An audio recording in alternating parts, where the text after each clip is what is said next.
اعوذ باللہ من الشیطان الرجیم بسم اللہ الرحمن الرحیم۔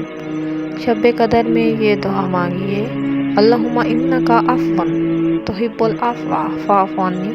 اے اللہ تو معاف فرمانے والا ہے، معافی کو پسند فرماتا ہے، لہذا مجھے معاف فرما دیجیے، آمین یا رب العالمین۔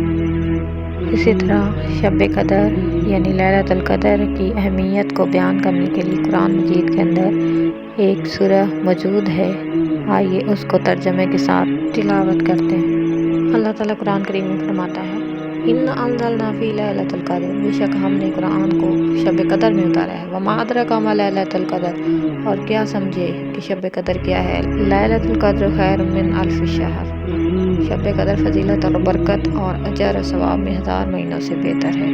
تنزل الملائکۃ والروح فیہا بإذن ربہم من کل امر، رات میں فرشتے اور روح الامین اپنے رب کے حکم سے ہر امر کے ساتھ اترتے ہیں۔ سلام ہی حتی مطلع الفجر، اور یہ رات طلوع فجر تک سراسر سلامتی کی رات ہے۔ سبحان اللہ، ماشاء اللہ۔ اللہ تعالیٰ ہمارے تمام برے اعمال کو اس سورہ کے صدقے، اس شب قدر کے صدقے معاف فرما دے، آمین ثم آمین۔